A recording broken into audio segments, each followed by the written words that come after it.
Pull up a couch and come right along.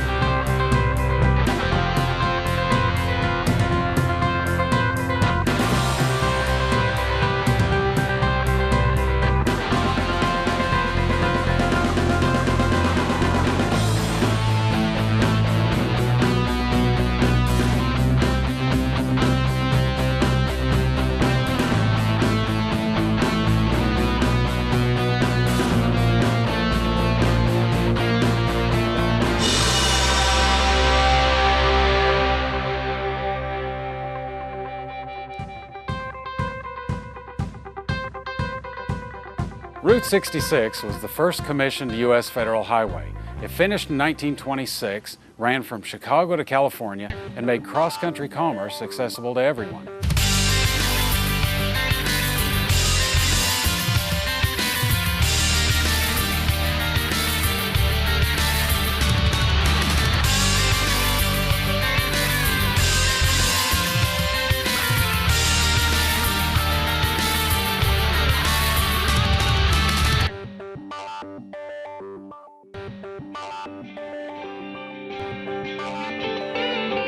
Everybody loves to come back to Route 66. I know when I was a kid, we traveled from California to Oklahoma, made the trip on most of Route 66. You never know what you're going to find, the weird little antique mall, the out-of-the-way diner. It's bringing a lot of nostalgia back from when people traveled the road as an adventure.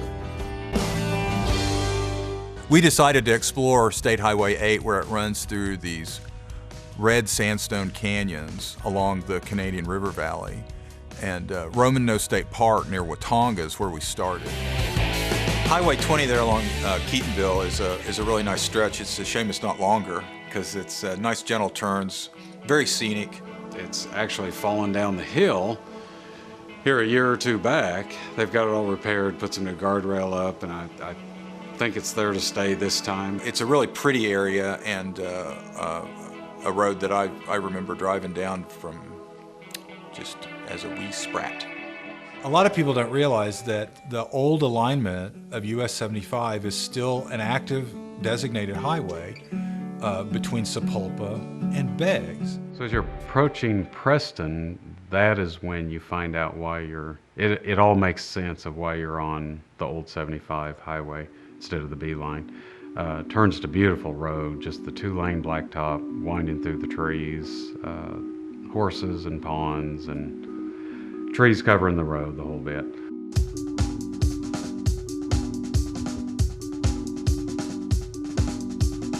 Oklahoma Highway 10 is one of my favorite roads because if you notice, even on the state map, it has little green dots beside it, which means like it's scenic.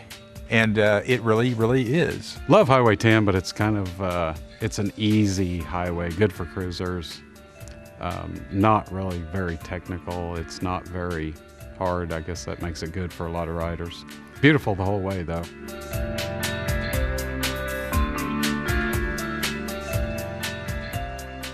Well, we went riding down Oklahoma State Highway 123, which is this tiny little road that basically goes from Barnesdall to Bartlesville. And my theory is that it's there because of Willow Rock, because there's not a whole heck of a lot else there. So I guess you could sort of say it's the Willow Rock Highway. It's actually a fairly scenic road. It's real wide open. There's spots on it where you can look across and see for miles through some of the valleys. And it's not really used much. It hasn't been built up much, so it really does look like it has for hundreds of years, since the dinosaurs were there. So maybe we're talking like 500 or 600 years.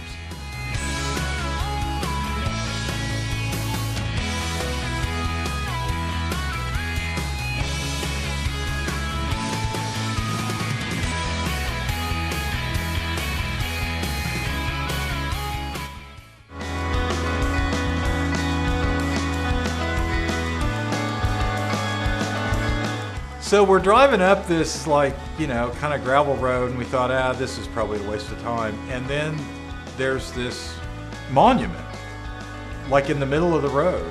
And it's like this weird little statue in this little ghost town out in the middle of Oklahoma. Who knew? Taking the back roads and the Pawnee. No US 64 for us. No, we are talking like two-lane, unnamed, middle of nowhere in Pawnee County, and we discover this. The father of all bacon, we believe. Chief Bacon Rind. Must be. I never knew.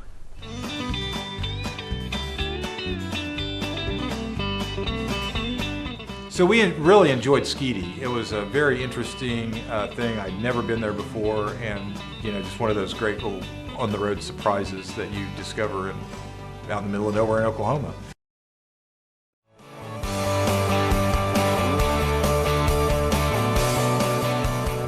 Our first stop on the trip down Highway 10 was at Fort Gibson, and we pulled into the historic site. Pretty cool town, a lot of rustic buildings, a lot of old architecture left, a lot of history in that town.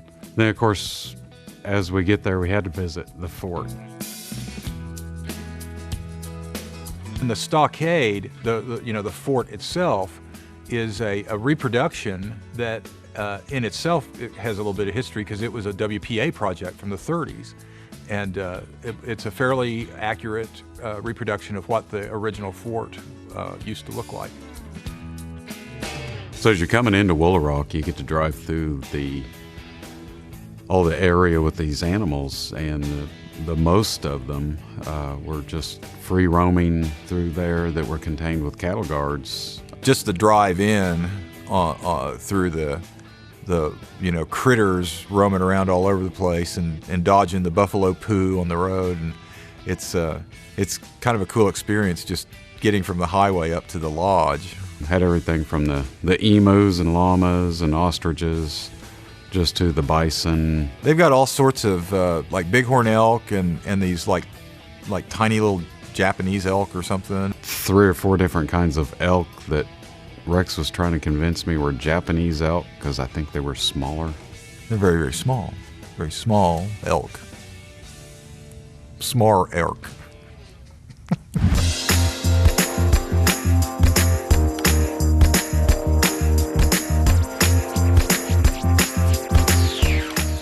Coming into Stroud, the main attraction there, at least for us, was the Rock Cafe. Dawn runs the Rock Cafe now. She's got a real love for the cafe and Route 66. When was the Rock Cafe actually built? The Rock Cafe was built over a period of about 4 years from 1936 until it opened in 1939. Okay. And most of what we're seeing here today, that's the real Rock Cafe. I mean, Yes. That's the 1939 Rock. This for is the most part. absolutely the 1939 version of the Rock Cafe. This is all rock that was unearthed during the excavation and when they were paving Route 66 along the way. Okay. So from the materials that it took to build it, right down to the things and the activities that have happened inside the building, it's a piece of American history.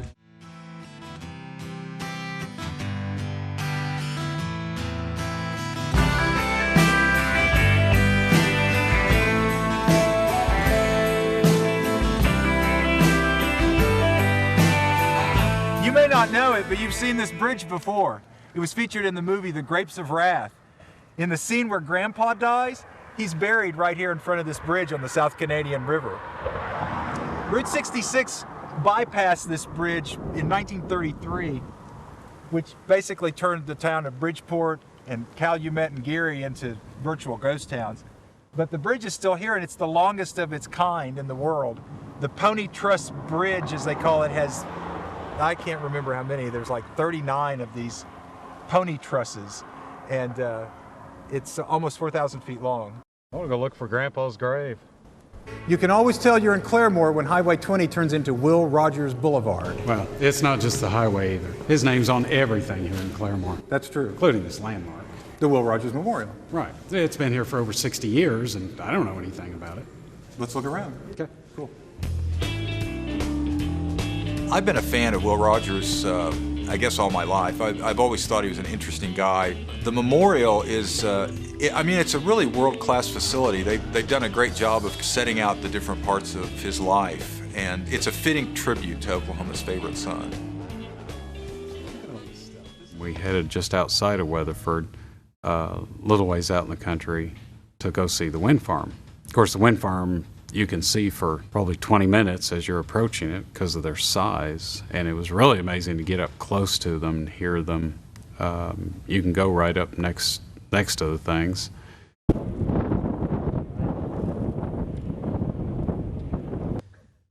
They're producing a lot of wind out there with those big things. We felt it the whole way. The whole trip was windy, actually.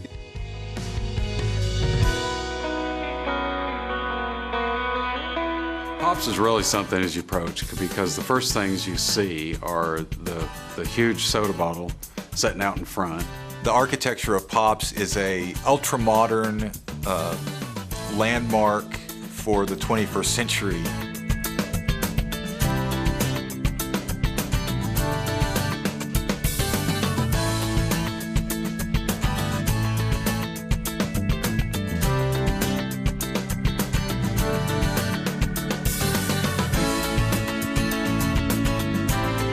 Finishing down Highway 8 out of Watonga, we get to Red Rock Canyon, and it's fairly small but beautiful little canyon. The whole park is contained within the canyon walls.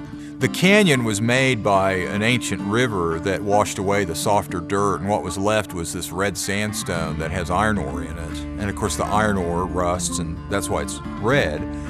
And it's created some really weird looking rock formations. There was this one balancing rock that was like this big, kind of almost like a tower sort of thing that's just a pillar almost kind of a thing. We found some neat little A-frame cabins. Almost looked like something out of like a little alpine Swiss village or something. This looks like a Route 66 motor court, but it's really the group camp here at Red Rock Canyon State Park. Perfect place for like a family reunion or a church get-together.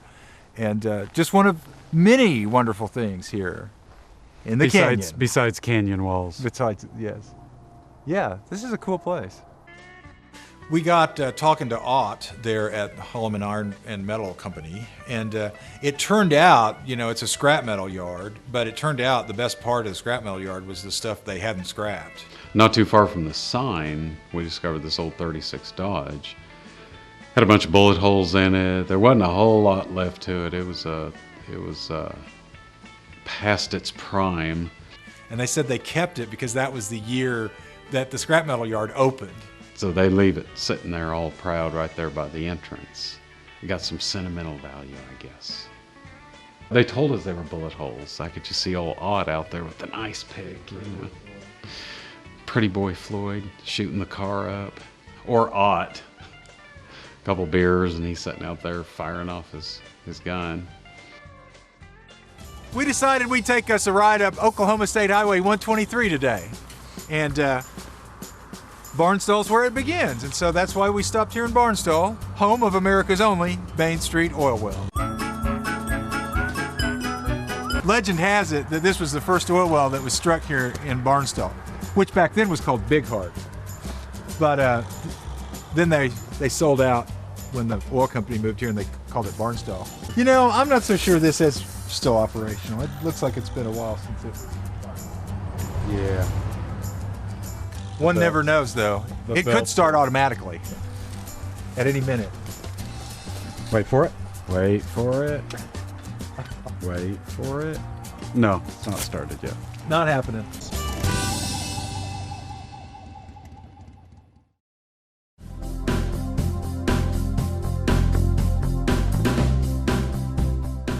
So, Brad, you used to live here in Beggs, right? Well, not right in town. I lived out in the suburbs. Oh, okay. Just outside of town. Like a bedroom community kind of thing? Right.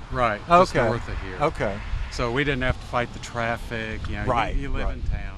I imagine I hear about 5 o'clock. It can take like 30, 40 seconds to get across town. It's a mess. Had a bacon cheeseburger at the Rock Cafe. Very good. Actually, it was better than most idiom I found. Proper bacon. Is that your Proper baconing of my burger. I'll go back there anytime. I'll drive out of my way to go see it. I think a lot of people do. They travel many miles, not just to see Route 66, but to see the Rock Cafe and to eat at the Rock Cafe. You gonna have some pie, Brad? And a coffee. 3 pies, jeez. 3 pies and a coffee. So, do you do pumpkin, apple, pecan? Or do you eat all the pumpkin one first and then eat all the apple one? Or? You mix them up and you always finish with the sweetest one. So. Oh, okay. So it's like a sweet ranking thing. Very interesting system. I had no idea. After I got through talking with Chris Morgan inside the visitor center, I looked around trying to find Brad, and he'd disappeared. I never did figure out where the heck he went. We did wake up that morning in Roman Nose and discovered what we thought was bobcat tracks on one of the bikes. I'm gonna go raccoon. What do you think? I don't know. You think? Could have been a bobcat. I guess could be bobcats in the area. Oh yeah, that is definitely. Yeah. That's a hind foot. That's a front. The little fingers. Definitely. And climbing around on the gas tank. Yeah, definitely a raccoon. Or a mountain lion. Either bobcat or mountain lion. I'm not sure. I'm not a real professional at that, so. Well, I wonder what he thought. I'd like to have got his impressions of the BMW RT. Too bad. Did you find the bear prints? The main thing I remembered about that whole area about Willow Rock was the shrunken heads and the buffalo. And the shrunken heads were still there. I believe they're same heads. I don't think they ever replace those heads. The heads will need reshrunk every 5 to 10 years, so they send them out. There's special service for those. Very specialized market. We're come and go because we're looking for pies and such. Either that or I think Rex had to use the restroom. He's the older one of the two.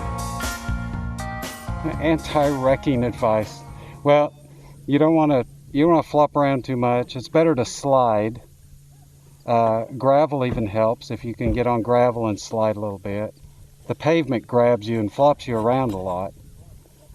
But as long as you got somebody to pick you back up, take you to the emergency room, it's usually pretty nice. They're always nice to you, give you good drugs. I've got good doctors, so they're used to me. Nice.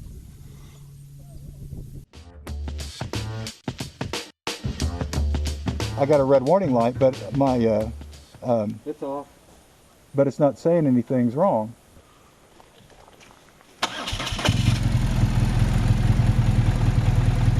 Oh, okay. I just needed to reboot it. I swear. In Hollywood, they call it Dutch angles. When the camera's cockeyed like that, that's what they call it, Dutch angles. You know why they call it that? I have no idea. It's a mispronunciation of Deutsch.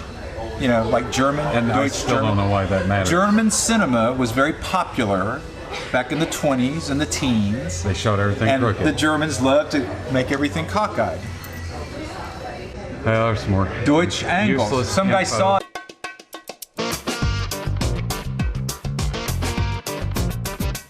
I'd been wanting to try one of those high visibility yellow jackets for a while, and I'll tell you, boy, it's high visibility, all right. It's there's no fear of someone not seeing you coming with that. This thing, I think it had batteries in it. I think it was a 12-volt color. When he put it on, he would reach inside and mess with something, and you could hear it glow. You could truly hear it. Man, what a beautiful morning! Holy cow! But you could spot him a mile away. Couldn't see anything else. Yeah, it's kind of a cool jacket. I don't know if I'm going to be wearing it to any, New Year's Eve parties or anything like that, but it's okay. I try to sneak off a little bit as Rex was explaining everything about the bakery and the armory, and he seemed to know every little aspect and what everything was for, so I know he had the crew riveted. This is the bakery, and this is where they made the paninis. And this was the origins of sub sandwiches. A lot of people don't realize that, but during the Civil War, sub sandwiches were really a big deal. And that's they invented the Merrimack and those Ironside things. They were kind of submarines. That's where the term submarine sandwich comes from. A lot of people don't realize that. You can still smell it. Mm-hmm. Yeah, it's kind of got that, salami. You can kind of smell the salami and the pomegranate yogurt bread. Behind me happens to be the largest fishing bobber in green country. 1,400 tons of steel. It was built in 1958 for a commemorative fishing tournament on Lake Uchi. And to this day, it's still the largest fishing bobber in northeast Oklahoma.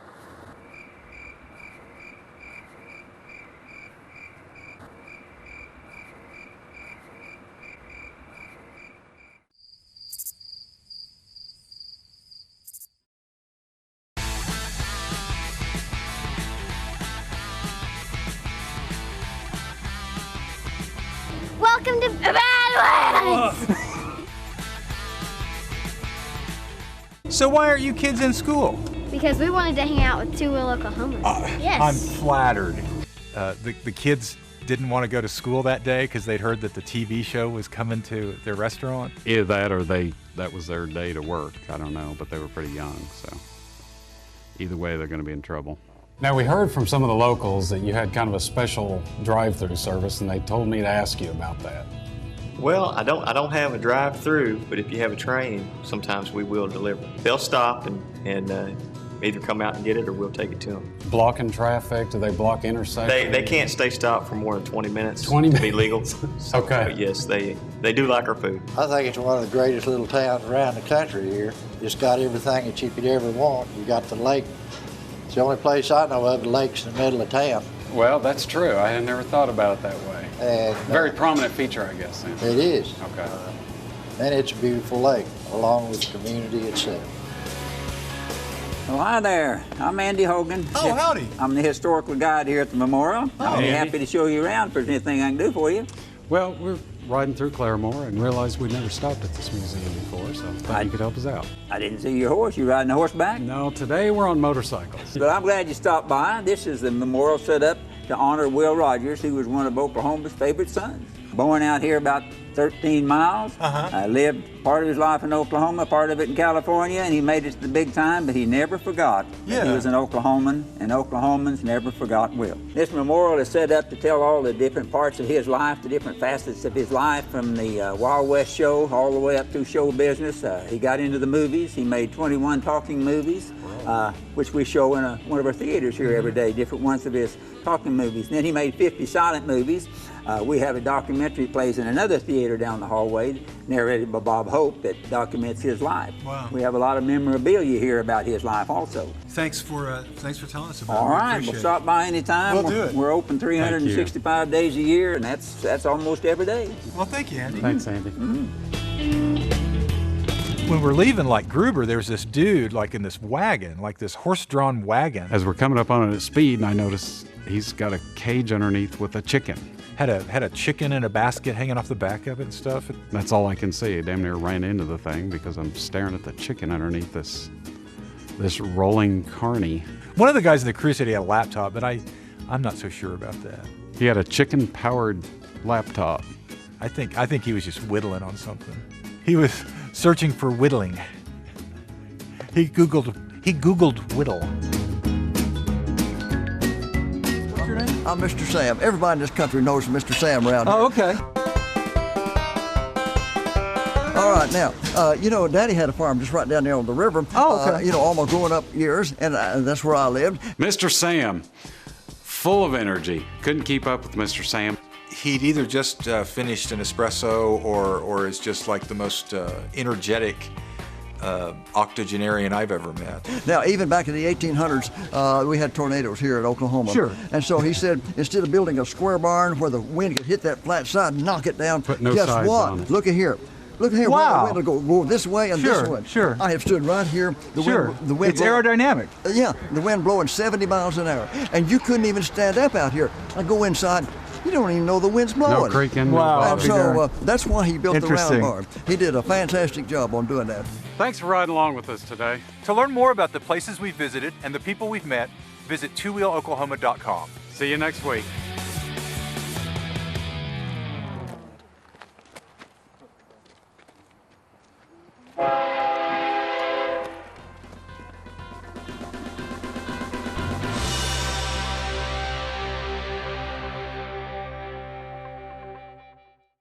I'll jabber some while you're putting your helmet on. Do what? I'll jabber some while you're putting your helmet on. I'll jabber some while you're putting your helmet on. Oh. Grandpa.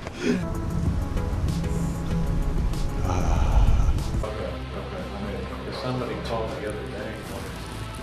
He's got his tongue out. Yeah, okay. I think they can. Right. Say, I love audio people. I love audio people. Yeah. Don't say it. Brad, you look like you broke your neck. I actually just had the club sandwich, I think. But I'm going to lie. Put up a basketball goal. Shoot far.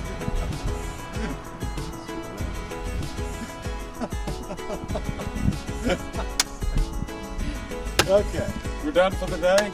We've had a good day.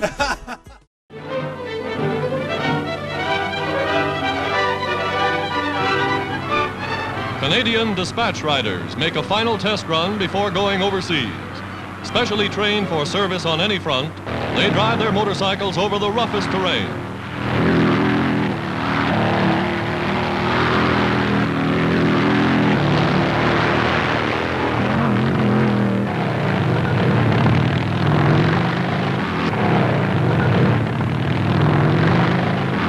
Today, motorcycle troops are the war's roughest riders.